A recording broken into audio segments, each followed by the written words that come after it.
Hi, I'm Ed Frey. I'm running for Congress, and I want to tell you the reasons why I'm running. I see the problems of our country and, in fact, the whole world as stemming from the fact that the corporations and other moneyed elites control everything. They control our courts, our Congress, our White House, our media, and our elections. They have it all wrapped up, so that the people are now completely shut out of the policy-making procedure. We have no say, we have no voice, we the people. Even though we have ultimate sovereignty under the theory of democracy, we the people have the ultimate power, ultimate sovereignty. But there is no way we have of exercising that sovereignty.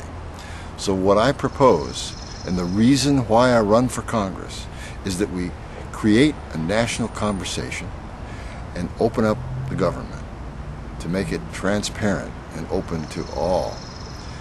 What I mean by that is, first of all, opening up the government means that every time we would have to pass a constitutional amendment that said that every time a legislator, that is a member of Congress, held a meeting or held any kind of conversation or any other kind of communication regarding public business, it should be open to the public. That means whenever a lobbyist comes a-calling, the legislator would not be able to do it behind closed doors. It would have to be out in open so that it would be available to the public. We would have the proceedings videotaped and we get archived. Same with phone calls. They would be recorded. Emails would be saved. Everything that is any kind of communication, meeting, luncheon, whatever, that our representatives hold. And if it concerns public business, then it will be out in public.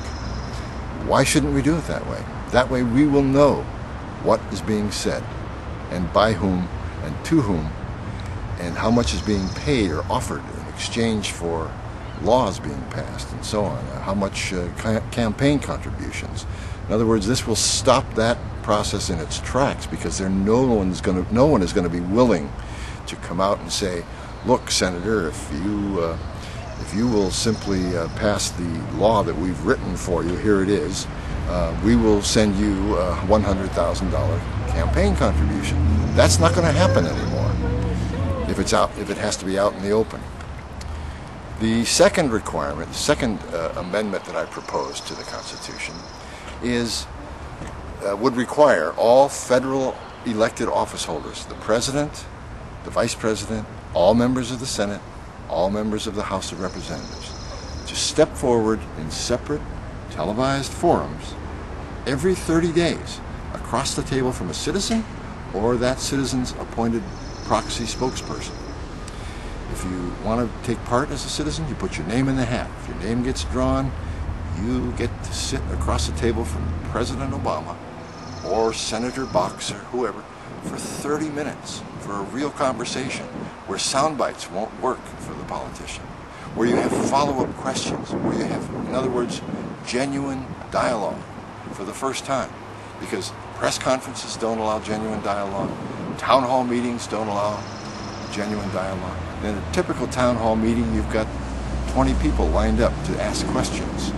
And so each questioner gets about 30 seconds to make a statement and ask a question, and then the politician will give you a lot of rhetoric and sound bites and baloney, and then it's on to the next questioner, and there's no dialogue going on. In this new situation, 30 minutes of real conversation, there's where we could hold the office holders accountable, have an impact on the public policies, and setting the national agenda.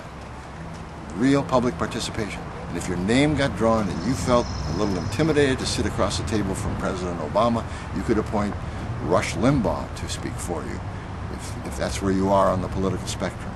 Or Noam Chomsky or Arianna Huffington, whoever. So this package of amendments is what I call full spectrum democracy. And the only way we're going to get back to the time, or maybe reach the time for the very first time where the people have the power, is through these amendments.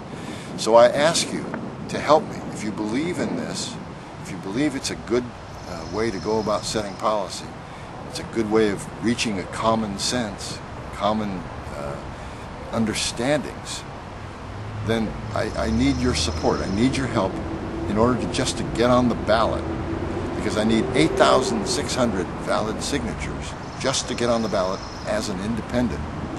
I'm not a member of any party. I'm an independent.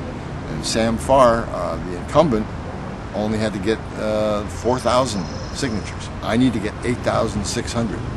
And that's an almost impossible task. I can't do it alone.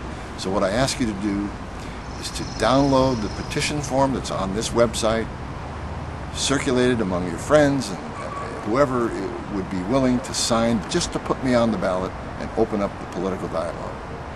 So thank you for considering that, and I look forward to meeting with you, talking more with you about these and other policies. Thank you.